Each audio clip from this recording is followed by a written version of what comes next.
Just stop it. The run-of-the-mill, cheesy, humdrum bullshit status quo just tires me out. What fascinates me are the industry disruptors, the superhuman frontiersmen or women who go through hell to achieve their goals. Join me as we meet and learn from those mavericks, rebels, and business leaders that aren't afraid to piss off the establishment in order to make radical change for good. Sponsored by Johto PR, the disruptive anti-PR firm that murders your competition with cinder blocks and cyanide. This is Disruption Interruption. Welcome back, everybody, to Disruption Interruption. I'm your host, KJ, and we're here today to talk with someone who has steered the reins off their industry's lame status quo. Our guest today is an experienced biz dev and sales leader. He's a civil engineer by education, but he's also a foodie who has worked his way up from the bottom of the restaurant industry to now leading sales, marketing, and growth initiatives for company acquisitions. He's also funded and successfully exited a couple of startups, Chowly being one of his funnest ventures. So why are we talking to him today? Well, 50% of all restaurants could be virtual by 2030. And that leaves a wide open space for startups to step up. Our guest specializes in SaaS sales for startups and Fortune 1000 companies. He's coming to us live today from Austin, Texas. Director of Biz Dev at HungerRush, Brian Duncan. Hi, how you doing today, Carla? Good. How are you? Great pleasure to be here, and thanks for having me. I love your ingredient in the background. Love is the best ingredient. Yep, that is not me. I have no decor skills. That is my significant other who does all that. Well, I'm sure to make really good food, there's got to be some love that goes into it, right? Definitely. Love for the people that eat it, and love for the ability to make it too, as well. Yeah. Okay, so we're going to dive into this whole restaurant industry going virtual, but I want to ask you the number one, like, you've obviously worked with startups, you've successfully funded them, exited them, you're in SaaS, and you've worked with a lot of innovators. So tell me, what is the number one, the main ingredient for disruption?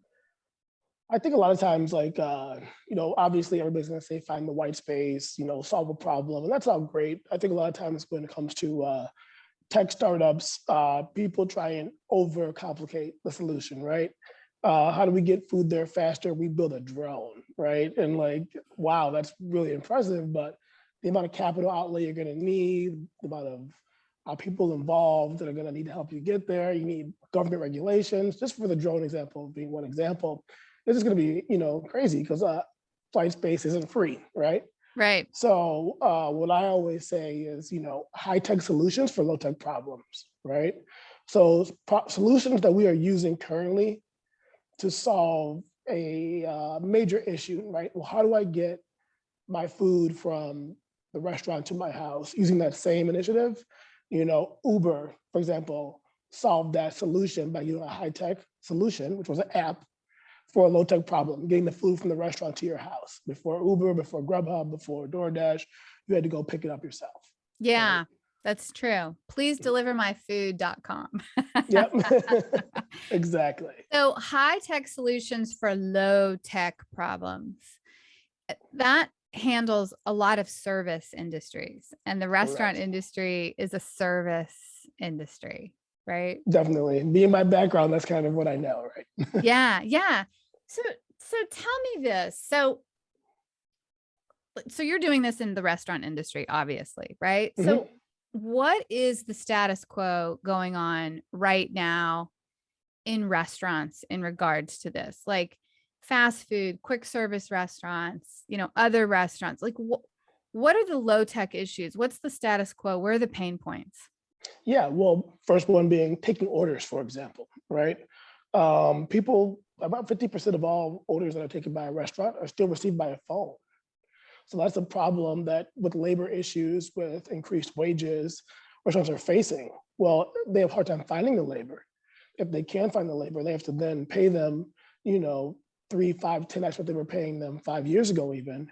So that's a huge problem in itself. That's a low tech issue, okay? And let me ask you this. So 50% still take orders on the phone.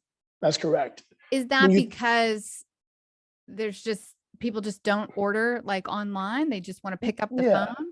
Well, when you think about the online ordering, the first thing comes to mind is going to be a Domino's Pizza, Pizza Hut, right?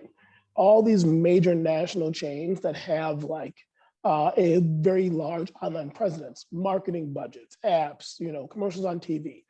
But the largest portion of restaurants in America are independent operators. So my parents have been going to the same Nick's Pizza down the street from their house for, however many years they've lived there, and they still call in their order. So if you think about all those independents combined as one national brand, they don't have the online presence. They don't have the, wherewithal to provide, real sophisticated technical solutions. And their clientele is used to the same old solutions. So they're calling it in, and those numbers are greater than all those national brands combined. Wow. And it probably is a huge bottleneck, Correct. right? Because let's talk about the labor issue, because that's really exponentially gotten worse since COVID, right? Yeah, definitely. And why is that? Because one, we have way more online orders than we did before. We have more people, I don't know, really online, but calling for delivery. Yeah. Tell So me. one thing that COVID did was that, the trends we knew were already happening, the increase in off-premise dining. For those of you who aren't industry veterans, off-premise means not in the restaurant, but at your home. It kind of expedited that, right? Accelerated the adoption of those type of policies because you couldn't go into a restaurant and eat. So everybody got really used to ordering food online or to take home. So what that did is expedite and make it more normal, which would have happened 5, 10 years from now, happened right now. So now everybody's trying to come up with an off-premise solution, whether that's through digital ordering, packaging, it could be anything from, just taking phone orders, right? And restaurants before, when they had 3,000, 4,000, 10,000 square feet, hundreds of tables, a bunch of servers, those tables are now empty, but they still have the staff built for that.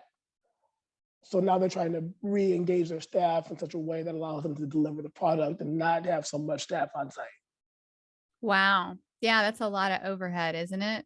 Yeah, definitely. Lots of what do you happen to know? Like, I'm not going to hold you to it, but a percentage of like on order premise compared to off order since COVID? Yeah, so since COVID is going to be kind of difficult to quantify because it's different across the cuisine, right?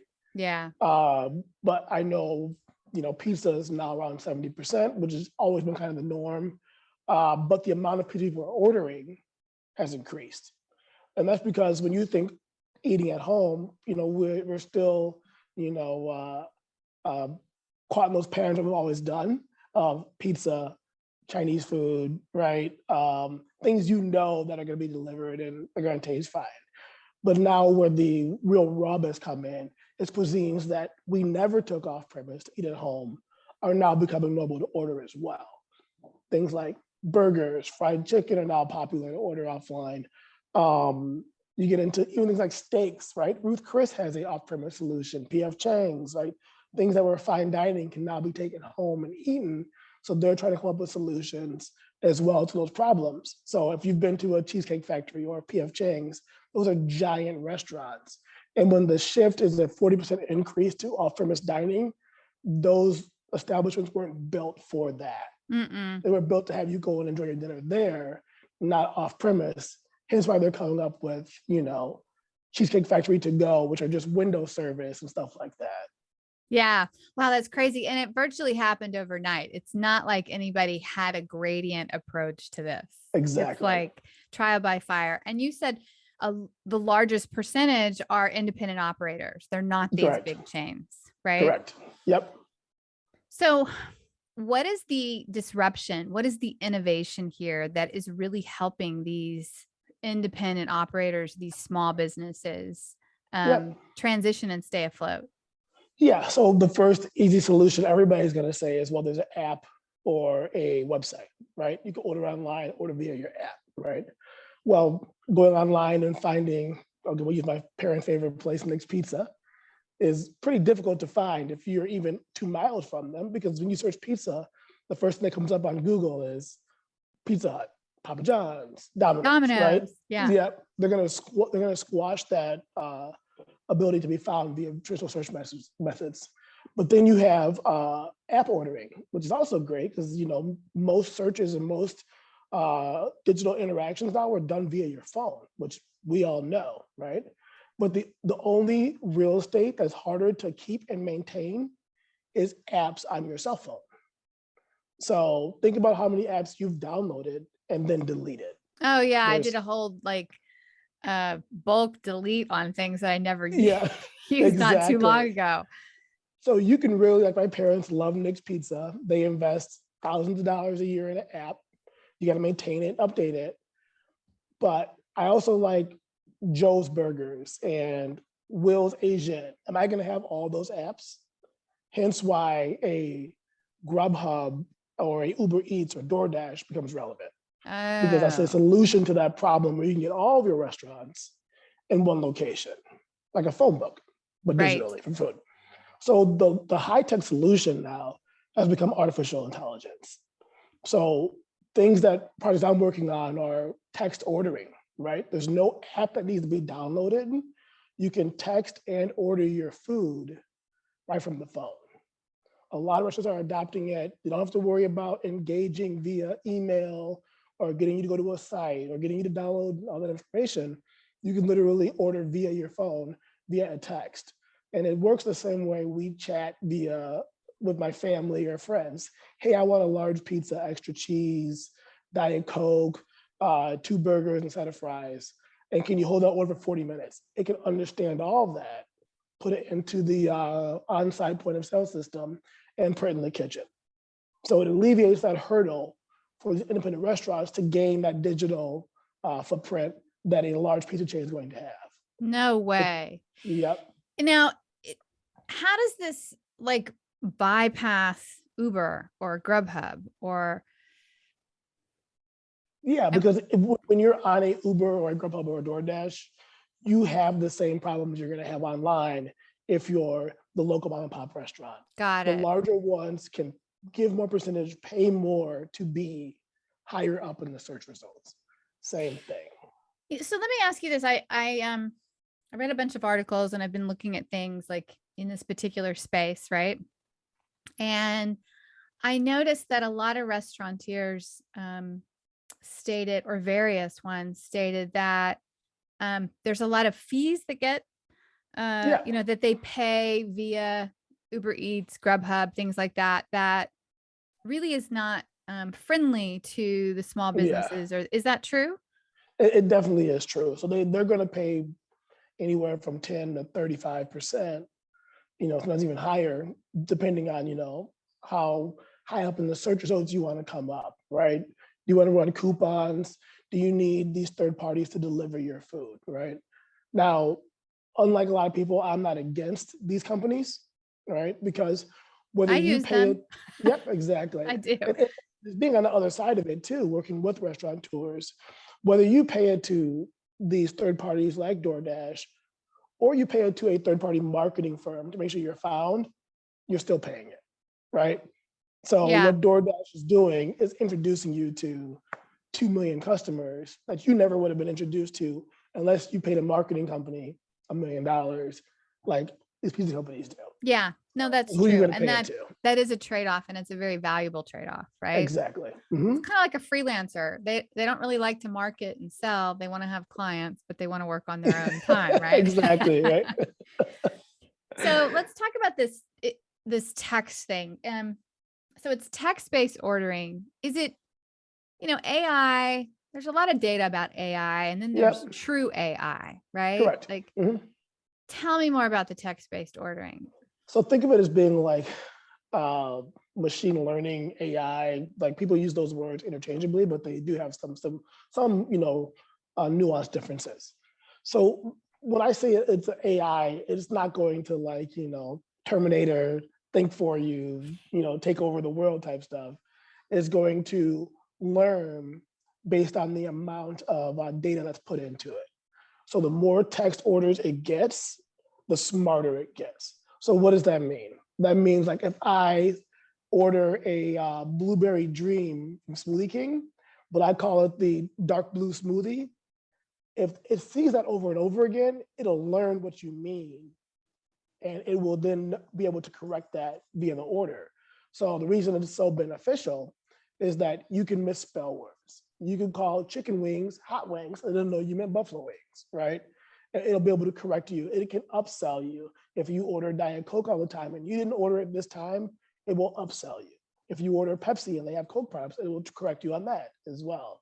It does those big nuances, but now companies taking it a step farther, including the one I work with, and it's now voice as well. So we talk about the labor issue of restaurants being switched from primarily in dining to off-premise dining. Well, people are still taking those phone orders, correct? It hasn't stopped, it's still 50%. The new AIs that are coming out can now answer the phone, listen to you talk, respond to you as a human voice, place the order without a human ever touching it. So those are Wow. other solutions coming out too as well. Does that come with initially, the frustrations of going through, an automated system So, sometimes? I mean, I'll be honest, it's not perfect, right? Like, Yeah. it's not going to be 100%. But what I always tell restaurants is that, do you have any employees on your staff that enter in the order 100% correct all the time? And they just say, no, I don't, right? Well, there you go, right? So we'll be as good as they are, if not better. Right, right. So how do these independent, do you have any stories of like independent chains or independents or even bigger chains that are actually having a lot of success with this? And what's Yeah. it doing for their bottom line or the labor shortage issue? Mhm. I mean, like I can think of two large ones. Right now, the cost may be a little bit prohibitive for independents, but that's probably only a year away before it's getting more and more, faster to adopt and faster to put into a restaurant location. But for the larger chains, Judge Pizza just hit 2 million orders, right? All via text. Not a single one came through any other medium. And they're getting customer reviews that say this is the only way I order now, because they can do it while they're at the soccer game. They can do We it have a Judge while, Pizza down the street. I love them. So you can literally text your order to the same phone number you're calling, and it'll take the order in. You're kidding. The great thing about it is, me being a father and you've got kids screaming in the background, you can just type repeat order, because let's be honest, kids are creatures of habit, and the text will know exactly what you ordered last time and just pay for it all via text, send it. Never have to type anything else. It's pretty streamlined, straightforward. Also, Smoothie King, same thing, right? They've enacted it in 2 markets, getting amazing customer feedback from it. Same thing. If they go to a gym, after your gym, type repeat order, go over there, it's ready in 10 minutes, pick it up and leave. You don't have to go to the app, wait in line, any of that kind of stuff. It's really quick. But now they're trying to implement the voice order as well, where they're being able to repurpose headcount, don't say let go, repurpose to other parts of the restaurant where they need them, and use voice ordering to take those phone calls. And what do you mean repurpose? So when we have a budget for 10 people in a restaurant, that's our budget, right? If we are maximizing the amount of food we can put out because of ovens, these are all calculations we're performing in the background. And our budget is 10 people at $15 an hour. And we know that at certain times of night or Super Bowl weekend, we're going to get 2x amount of orders we get. Now, I know I need 2-3 people at all times answering those phone calls to make sure. Well, that's 10 people. Now 3 of them are gone to answer phones. Now we've got 7, right? So we need 4 to cook pizzas. Now we got 6. We need another 4 delivery drivers. That's our 10. We're done. But if we're busy on like a Super Bowl weekend, we know that it's taking 2 hours to get your pizza now. That's why that happens, because we can't budget for more people, but now we're getting twice the orders. So if I get a high-tech solution for a low-tech problem, like text ordering or voice ordering, I can take those phone people and now put them as delivery drivers to make more pizza. So now I can put that hourly time down. I can put on more product to make more money. Wow. That's actually pretty amazing. And I think also the catalyst from COVID is now that we're even less tolerant of delays in our Yep. ordering, right? So Yep. 2 hours for a pizza would really tick some people off, right? Yeah, definitely. Right. We don't think about it like, Mhm. hey, they only have so many people that can take these orders, and Yep. and we complain about it. They Yep. should have gotten more people. And Right. After a certain point in time, you start losing money, right? If yeah, you start two people in the restaurant. yeah. And one thing I learned also, and I didn't really realize this, but now of course it makes sense because I do it. Pizza orders are so personalized. Hmm. It's not just like, okay, I'm going to order a pepperoni. It's like, I want a pepperoni with extra cheese. And I want like, Right. I mean, there's some crazy stuff people do to Yep. pizzas, right? Half onion, half green pepper. I want a well baked, square cut. Right. Right. And so Yeah. if I you like think mine well about, done, crispy. yeah, if you think about how intuitive this AI is, or machine learning, which would be a better word for it, uh, it can figure all that out and understand what you mean, and then place that order for you. So this is being utilized by some big chains and they're having great success with it. And you said it'll be in the next year, it'll be more conducive for the small Correct. independents. Does that mean that this whole AI machine learning of what's all the different orders, that's 2 million orders, that's 2 million plus inputs, different inputs, right? Yep. I Hmm. mean, I don't know how many, it's probably way more than that, right? Where it's learning, right? Correct. Yep. Hmm. Does that transfer to other independents? It sure does. So it's like the secret sauce that I'll give Ali Hussein a big shout out here, that he developed, and his team who created it, is that they didn't just write it for each individual restaurant. It's written the code in such a way that you ordering your favorite Asian takeout, it can learn from that as well for your favorite pizza or burger place or smoothie place. So it's Wow. cross utilizing that information. That is amazing. Yeah. Yeah. So if you think 2 million for one location, you got to think about all the other locations across all the different brands that are also using it. So people like Jet Pizza serves chicken wings, but so does Domino's, and so does, so they're also learning in a different way. And if you were to type, well, a McNugget, for example, but it's not McDonald's, it would know what you meant, because it knows that, hey, when you order that at McDonald's, they mean this. So obviously ordering at Burger King, you mean the same thing. Right. Right. Well, I bet this is really going to save some independence bacons. I mean, yeah, right. Hmm. So I guess my question is like how do companies find out about this? What do they, how do they do this? How do they get set up for, texting by order, or is it like a voice bot, or, call like? Yeah, so it's not as simple as like, put your credit card in and push a button and it comes on, right? Not like Hulu, for example. There is a lot of like, technical process that has to go on behind the scenes to get it going. So right now we're looking at about 6 to 8 weeks to get live. And that is a technical team behind the scenes that's, writing the code, teaching the bot, hey, here's a new menu, you got to learn this one now. That kind of stuff. So all of that is, takes time to do. Now, again, as our team gets better and better and better, and other teams that are doing the same thing get better, they will be able to, push a button and it'll be able to learn it really quickly, because it's gotten so much input now that it'll be able to spit out with 90% surety, here's what this menu means. Well, 6 to 8 weeks really isn't that long. I mean, it actually happens before you know it. And to get Yeah, ramped up that way, that's pretty amazing.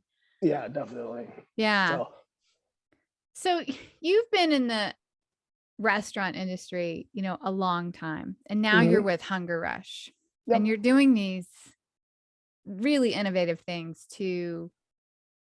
it really does help our economy. It does give startups a fighting chance, right? mhm. Gives independence uh, an ability to really transfer and succeed. What is it that you like about what you're doing? What is it you like about Mhm. HungerRush? Well, besides getting the free food when I visit restaurants, Yeah. um, I got to stop that too. Uh, I think that working at this organization different than the past ones. I've been in the startup world as the decision maker or one of the decision makers in the company, right? Starting with one employee, then 3, then 5, then 70. And I think, that famous saying, you don't know what you don't know, has been really true, right? A lot of the mistakes that I've made that have taught me how to adapt and change in this industry and every industry has been because I just didn't know what the right thing to do was. And I'm looking online, trying to figure it out, talking to other individuals in the industry. I think at HungerRush, working here is probably one of the first times I've worked with a team of extremely intelligent people. Olivier Theory, Perry Tubes, Eric Morse, all these guys are seasoned veterans, and you're able to bounce ideas off these guys and they're able to come back with real answers, right? And it's not, the best thing about it isn't they're saying that my way is the best way. It's more of, well, think of it this way. And then sometimes I'm right, but then they're okay with that. Sometimes they're right too, right? But the ability to have that type of dialogue is something I never had before. Yeah. What is the purpose of HungerRush? Yeah, I mean, our purpose is to, we call it HungerRush 360. 360 meaning the complete view of the restaurant. So providing a solution from a technical standpoint, whether that's the online ordering, the digital ordering, the website development for ordering, marketing, right? All of that being the complete 360 that a restaurant will need. And then in the middle, right, is a point of sale system, which acts as the brain. So you could get all that together. If you're a startup, it's like a one-stop shop, or if you're a large international brand, you may only need 2 of those pieces that will help you get to the 360 view of what you're trying to accomplish. Yeah. And it sounds like all of these people together, this intellectual powerhouse, all have the same purpose. Yeah, to be the best. Yeah. Yeah, that's awesome. Yeah. So you're doing sales and business development, right? Yeah. So you're meeting with customers, right? Correct. And prospects. Who are the early adopters of this technology? Describe them for me. Yeah. So probably one of the early adopters, CIO Chris Andrews, and also I consider a friend of Smoothie King. Always looking for more tech and always understanding like that. Years ago, his focus was, we got to figure out how to get more smoothies out of our restaurant and not find solutions to figure out how to serve customers faster in the restaurant.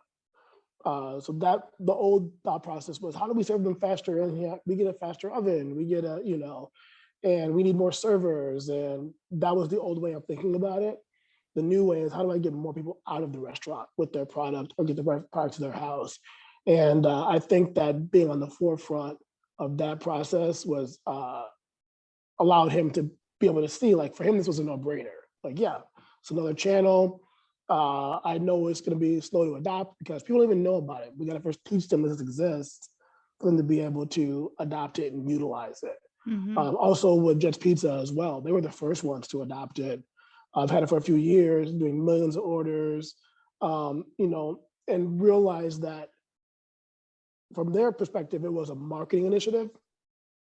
And they looked at it completely differently. So they thought, well, we send emails, which are great, but people delete them, and Google and MSN and Yahoo are getting really good about filtering out marketing emails. Yeah. You have those 3 inboxes. You have your general, your marketing, and your social. All those go in the marketing and no one ever looks at them. They're getting really good about that. We have your app ordering, but again, we have that same struggle of getting an app on a phone, right? Where we could push notifications to them. And they're like, but we have text ordering, we can send text marketing, we can send a message to people about a special we're running via text, which they will read, but then they have to go to the app or the website. And I know me personally, if you want me to start downloading apps or go to a website and put my credit card, you're going to lose me at some point. I'm like, all right, forget it. Yes, too many has too much data. Exactly. So what they realized was that, hey, people open up text marketing at about a 70% clip, which is way higher than anything else. They always read it and look at it. They'll delete it, but they'll look at it. And they realized really early, well, if they can order from that same user interface, we are way more likely to convert our marketing dollars into orders. And so that's how they started doing marketing via text, which in turn produced around an 80% conversion rate for their marketing dollars, which is extremely impressive. That's extremely impressive. So these guys are visionaries that are looking at this pent up demand that's really not being serviced. Yeah, And exactly. they're figuring how to service it. That's cool. What are the challenges? Like, who are the late adopters and what are the challenges that you guys are experiencing? Yeah, well, the number one challenge is like everybody says, why do I need that, right? Well, and our answer always to that is, how do you communicate with your friends and family? Do you call them? Well, every once in a while. I normally text them now. Okay. So if you can text people, why wouldn't you want to place an order that way as well? Texting is number one form of communication. So obviously that's the answer to that rebuttal.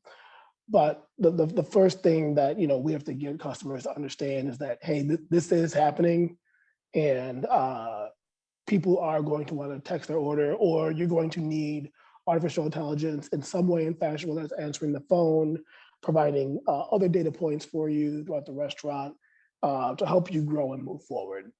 But with that being said, I'm a victim of this too sometimes. Well, I've been know what's best. I've been doing this for 20 years. They're trying to tell me what. So this is the way it's always been done. Exactly, right? So I'm just going to look up Jet's Pizza right now. I'm just curious, right? Yeah.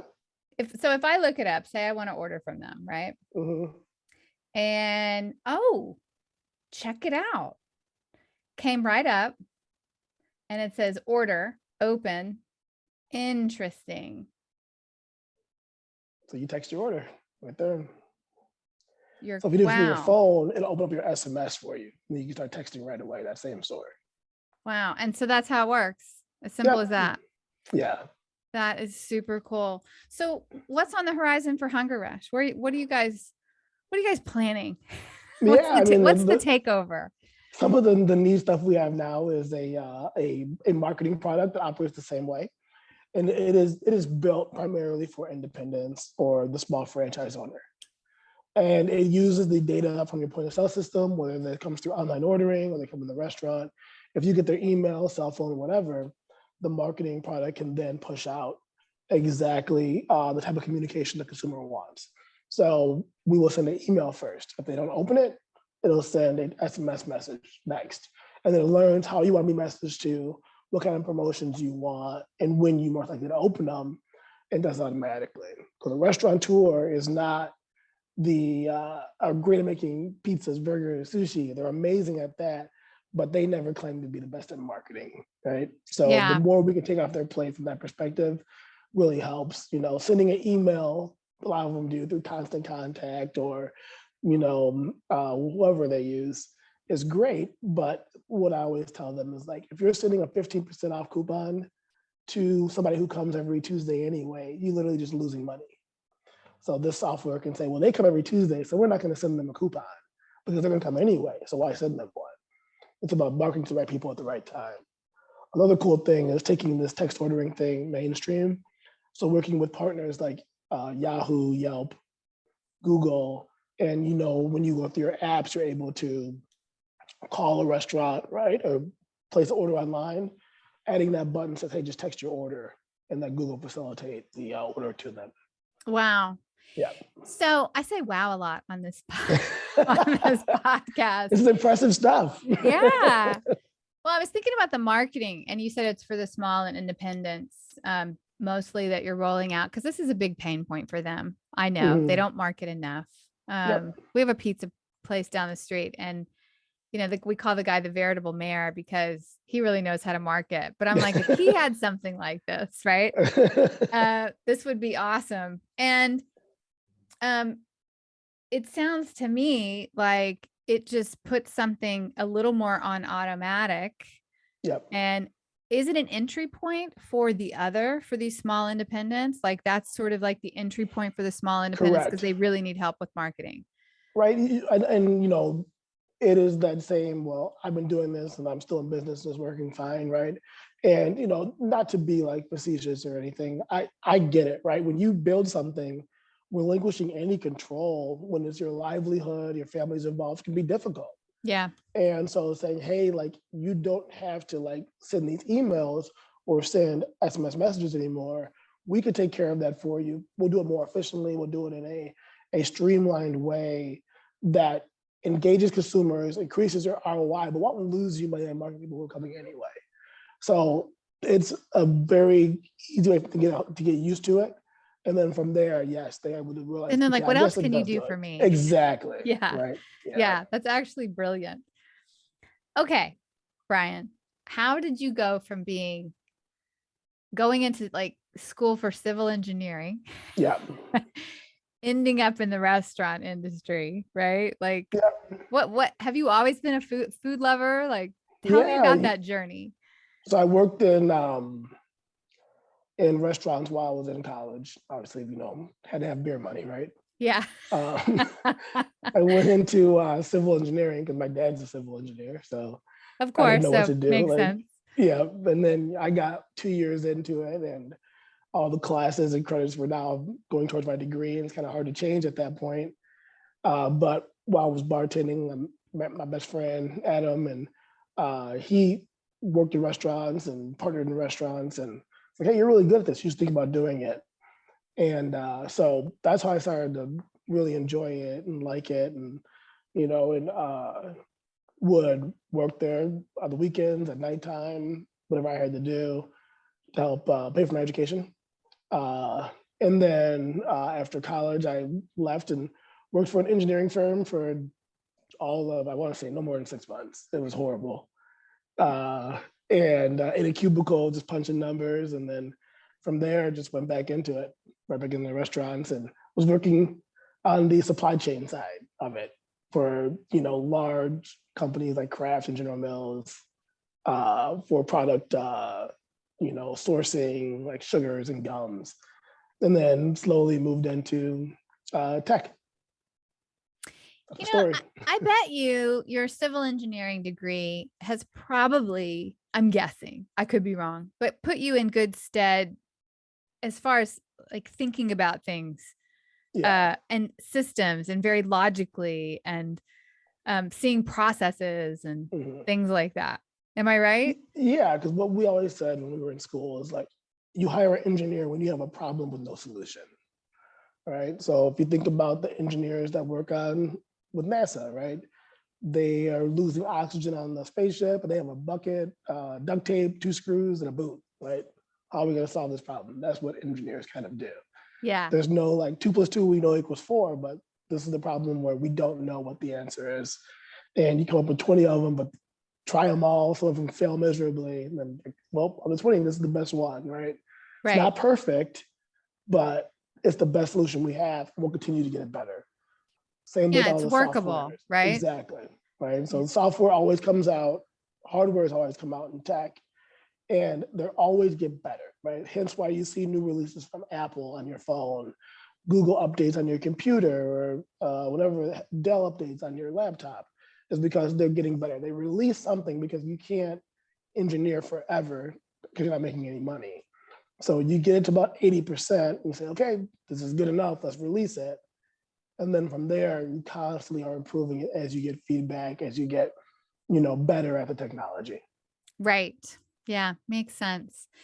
And where do you see this industry going in the next 5 years? I mean, look, this statistic 50% of all restaurants will be virtual by 2030. Hmm. Where do you see this industry going? Where do you see the technology going? 5 years, 10 years? Yeah, I think that the human interaction in a restaurant will be limited to a few or special occasions, right? It's going to be expensive, long story short. So I think the ability for quick service, food that takes out well, carries well, is going to be extremely popular and going to continue to grow. So that means companies like package engineering, right, that can develop packaging that keeps food hot and doesn't shift around. Why is a pizza box square and not circle, right? These are engineers that can develop, a solution for that problem. Or, why do your fries show up soggy and not crispy? That's a problem somebody can develop a solution around. Those are going to be extremely valuable in the upcoming future. I think that's going to be huge. That will be huge. I didn't even think about that. Mm-hmm. Did not even think about that. That will be huge. Yep. So do you have any like crazy passions? Are you like a big foodie still, like behind the scenes? I love to eat out at nice restaurants. But when I say nice restaurants, I appreciate the, sous vide and the egg white foams, all that kind of stuff. But I'm really impressed by, who makes the best burger or who smokes the best ribs or like something I can compare to something else. So if I can go get a slice of pizza and it's the best I ever had, then I'm going to be like, this is a great piece of pizza. If I go get, a sous vide egg white, foam on top of a piece of scallop, I can't compare it to anything. So I can't really, it's good, but is it great? I don't know. You like the whole gamut. Okay. So in your estimation, can you say who makes the best burger? The best burger. So that's a tough one. I just had a burger last night, so I want to know. What do you think? Because I for me, it's like, what have you done for me lately? Yeah. So, if I haven't eaten there in a while, so that's a tough one, I have to say. Who makes the best ribs? Best ribs is going to be Terry Black's in Austin. That's pretty good. Okay. They're very good at it. Yeah. Pizza right now, I would say is Via 313. Who is it? Via 313. They're from Detroit, but now have moved to Texas. And it's very good. They have unique pizzas, really good stuff, quality. Not good for, kids outings, but good for like a date night if you want pizza. Yeah, that sounds nice. Yeah. Well, I like burgers and fries as comfort food. My boyfriend loves pizza. Right? Do you cook? I do cook. Yeah. And what's your favorite thing to cook? I like to smoke meat, like a big slab of meat and put it on the smoker for a good 2-3 hours. See what happens, try different things. Make my own sausages from scratch, grab Ooh. And make my own sausages when I have some time. Yeah. Well, you have kids, right? So they probably love dad's food, right? Yep. Actually, they don't. They don't like it. They don't like it. It's too fancy. They want mac and cheese and hot dogs. Well, I can make you a filet mignon with butter crust. Nope. You know what? I love mac and cheese and hot dogs too. Brian, how do people get a hold of you? Yeah, I'm very active on LinkedIn. Feel free to look me up. Brian Duncan on LinkedIn. As we said, with HungerRush. Probably the best way to do it. Also, I'm not sure if you're sharing my email or. If you want to, you can absolutely do that. I can, but we have a really good spam blocking solution. So if you're going to try and sell me something. Okay, good. Well, so then contact you via LinkedIn, right? You can email me at brian.duncan@hungerrush.com. That'd be a good way too as well. Okay, cool. Hey, Brian, this has been a lot of fun. Thank you so much. I learned a lot. I don't think I'm ever going to look at ordering food the same way again. I hear that a lot, actually. Cool. That's a wrap, everyone. If you learned something today or laughed, tell someone about this podcast and tell people to go disrupt their markets with some tidbit from this show. Thank you for listening to Disruption Interruption, where we transform lives, change consumer behavior, alter economics, and never accept the status quo. Ciao for now. Because we live in a highly litigious society, with America being one of the top litigious countries in the world, here's our legal disclaimer. This information is not intended to be a substitute for professional public relations or legal advice. Do not disregard seeking professional, legal, healthcare, or financial advice, or delay seeking professional PR or legal advice because of something you have heard here. Contact an attorney to obtain advice on any particular legal situation or problem. Use of this podcast or our website or any of its social media or email links do not create an agency-client relationship between Johto PR and the user.